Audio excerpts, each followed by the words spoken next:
Hey guys, what is happening and welcome back to the Foot Draft 100. Now it's been a little while since I've done one of these episodes, but we are back with the 6th episode, and as you can see, clearing out our trade pile from the last episode, a lot of stuff has sold in there, and we're up to 35,678 after packing that Navas as well. Was really handy. There was a few SBCs on that were bumping the price up of other players. But let's start off. We enter our 15,000 coins into the draft, and we are going to start off with formation wise. We've got a lot of sort of 4 at the back formations, a couple of 3 at the back, but no with a 5. I don't really like to use 5 at the back anyway, so I thought that 4-3-3 attack would probably be the best formation out of the lot. Usually hoping for like Ronaldo or Messi, and the captain we managed to get is prime Maradona, so there was no way I was going to choose anything else. He sits in there at that cam position, and at this point I sort of thought, well, I can go any way around this, and then I get striker Ronaldo 95, striker Messi there as well, but Ronaldo, team of the group stage there, very nice card. Right wing position, we had a few choices there. I didn't really know who to pick, but we went for I think it was Aspas in the end because of the league. I wanted to try and build chemistry up, and then the left wing position I didn't really get a good choice really in there. As you can see, Delafeu I picked in the end because Spanish. I thought if there's any other La Liga players I could put them in, then we'd get hit with a silver player, and at this point it just doesn't really matter who you put in who's silver, so I just picked Jason Punchant there.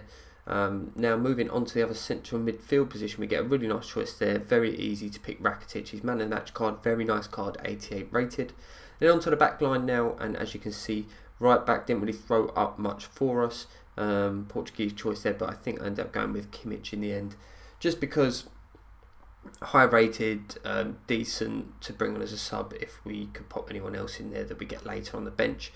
Centre back positions, I picked Bailly to start with because once again the game was just not giving me the positions really that I wanted. There's a La Liga centre back there that we pick on the other side, but chemistry wise it was starting to go a bit shipshape after having a good start.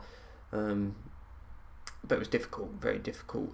It can be annoying when the draft doesn't pop things your way. You can see there we had to pick Telles as a left back. The left back choices were pretty horrendous.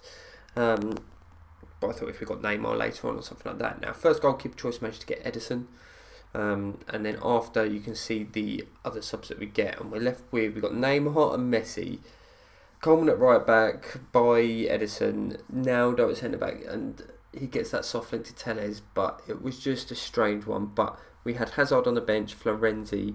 I think I was bringing on Florenzi most of the time for Vieira in central midfield, because his card is just so well rounded. But generally the team was okay, but the chemistry was a little bit off. I just didn't get the choices throughout the team. I had like certain areas that were good, but I wasn't getting the major strong links, and it just wasn't possible at times. So first game we come up against this guy. His team here was pretty decent, 87 chemistry though. Not the best team, but he's got Gabriel Jesus, who's capable of pretty much anything on this game. And Lukaku up top of him as well, because it's quite a nice match to have that strong player and the weak player on either side as well. And as you can see, we had a couple of shots early on. Maradona was starting to run the game. I just noticed that his dribbling was really, really good. Ronaldo there with a shot, forcing another save from the keeper. And then he went down the line. Mahrez getting a cross in, and it just went all the way back across to Lukaku, who made it 1-0 for him, which was annoying, very disappointing, because I was running the game up until that point. Maradona though, pretty much straight away turns down the other end, and look at that finish. The trait he's got in that finishing is just lovely, just absolutely pings it straight into the top corner. On to the 32nd minute now, Ronaldo chop, and he manages to finish to make it 2-1 to us. 33 minutes in, and we were up in the game. Into the second half now, and he gets this ball into the middle and manages to score. And I hate when the keeper just sort of dives that way, almost just leaves the whole goal open. So it was into the second half, and obviously he'd scored, and it was 2-2. But then we go down the other end with Ronaldo. He smashes one in and makes it 3-2 to us. And we were just getting better and better in this game. Neymar coming through here, good dribbling, finds Maradona. He has a very, very simple finesse finish. Company can't do anything at the back there for him to make it 4-2 to us. And there was still a bit more action to come. Messi here with a little fake shot, and he manages to make a really good block before the keeper could even have a chance to save it. Maradona coming through here, and his finesse shot was saved by Edison once again, who had a decent game considering he conceded 4 goals. And this guy pauses and rage quits. Don't really see the point when it's 86 minutes in, but he did. and that gave us the first win of the episode, which was decent. It was good to get the first win in under our belts, and on to the second game. And you can see this guy's got a bit of a strange team. He's got that team of the group stage, De Gea, pretty strong backline. Valencia's always very good, that inform card especially, so hard to get on the game because it's so expensive. He's got Kante, Nainggolan, De Bruyne, and he had that silver striker, but I'm pretty sure he subbed him out. Matuidi scored a goal for him early on, which was a little bit frustrating. He just sort of caught me off guard. Didn't really know the type of player I was up against, and my defending was poor against him. But we went down the other end. Messi coming in on that left foot, and he's never going to miss from there. Really nice finish. We lost possession there with Maradona. De Bruyne here coming through to Mane, and as soon as he hit that ball row, I knew it was game over there.